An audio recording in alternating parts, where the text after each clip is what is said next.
और मनीष जी कर रहे हैं।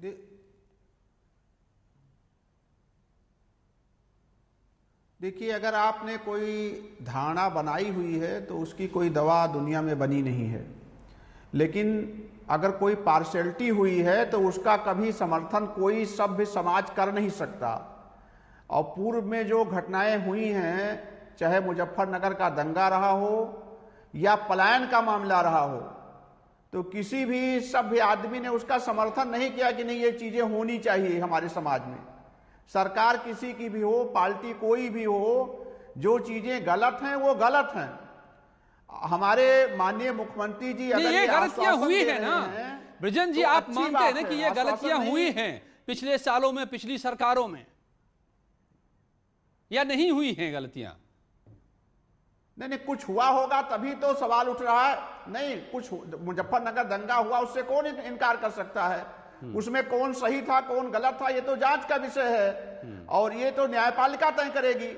लेकिन हुआ, घटनाएं हुई नहीं है ये कहना तो गलत बात होगी। घटनाएं तो हुई हैं, लेकिन जो आज हो रहा है वो भी उसी प्रकार की पार्शियलिटी है कि आप सेलेक्टिव लोगों पर कार्रवाई कर रहे हैं। आज भी जो हाथरस की घटना हुई है, पूरा प्रशासन आज तक जुटा हुआ है कि कैसे हम पीड़िता को ही दोषी साबित कर दें। इस एसआईटी इसी सूट पर काम कर रही है। उसी समय जब मीडिया को वहां रोका गया हुआ था, जब विपक्ष का कोई आदमी वहां जा नहीं सकता था, तो वहीं वो आरोप। अब तो सीबीआई जांच कर रही है, करने दीजिए बृजन जी। सीबीआई 12 दिन से खाक छान रही है, तो अब उस मुद्दे को अभी रहने देते हैं, हम उस पर बात कर लेंगे कि सीबीआई कुछ सामने नतीजे लेकर के आए तो नहीं करने दीजिए। तो परसेप्शन क्यों बना रहे हैं आप? उसी प्रकार बलिया, आप तो बलिया क्या करें? अब सीबीआई की भी नहीं माने, सुप्रीम कोर्ट की भी नहीं माने, थोड़ा इंतजार कर लेते हैं। उस मुद्दे पर शिफ्ट होने से बेहतर है कि आज के मुद्दे पर बात करें।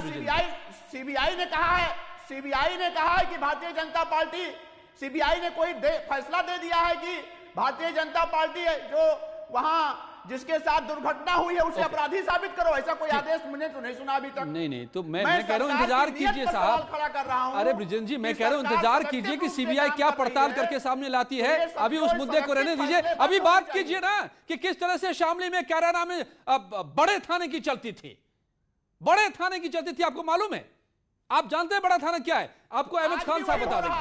एमएच खान, डॉक्टर खान बता देंगे आपको कि बड़ा थाना क्या था वहां पर, जिसका जिक्र कर रहे हैं आज योगी आदित्यनाथ लोग कर रहे हैं जी।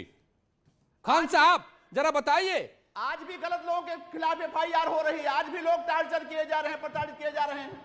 ठीक है, ठीक है, न्याय व्यवस्था है इस देश में। डॉक्टर खान साहब जरा बताइए, वो कौन थे जो बहन जी के सामने सिर झुकाने से इनकार कर गए थे? और मैं जब उस दौर में, पलायन वाले दौर में गया वहां, तो लोगों ने बताया कि यहां थाने की नहीं चलती, यहां बड़े थाने की चलती है, फैसला वहां से होता है। कौन है रहा है वो बड़ा थाना?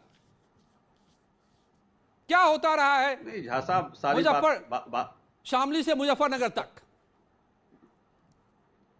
झा साहब, सारी बातें तो आपके मुखार बिंदु से आई गई हैं और पूरे उत्तर प्रदेश उत्तराखंड में लोगों ने सुना भी है।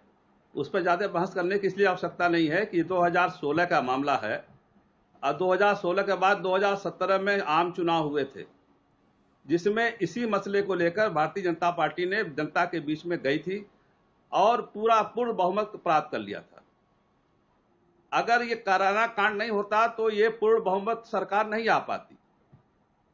अब जो 4.5 साल, 3.5 साल आप कह रहे हैं बीत गया है, जैसा कि आपके मुखार बिंदु से भी निकला कि अभी भी वो चीजें यहां उत्तर प्रदेश में हो रही हैं।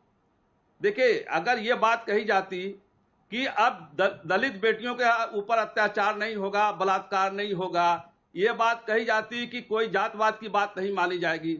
बलिया में विधायक जी कहते हैं कि मैं ठाकुर हूं, अगर वो यादव को सपोर्ट करते हैं मैं ठाकुर को सपोर्ट करता हूं। वार्ता तो दोनों तरफ से चल रही है, रुक नहीं कहीं रही है। अगर ये बात सामने आती कि नाबालिग बच्चियों को, 2.5 साल बच्चियों के साथ रेप नहीं होगा, अब हमारे शासन में ऐसे गुंडों बदमाशों मवालियों का साथ मकान गिरा दिए जाएंगे। मकान तो नहीं गिराए गए किसी के। ठीक है, देखिए ये सब सवाल उठता है तब जब सवाल खत्म हो जाता है, तब सवाल फिर उठाने की कोई आवश्यकता नहीं है। अब नई चीजें बताइए, आपकी वैक्सीन आ रही है तो आपको फ्री मिलेगी नहीं मिलेगी, अब नया सवाल उठाइए कि आपको कोरोना वायरस से कैसे बचना है, कैसे नहीं बचना है। इस महामारी से हम जूझ रहे हैं।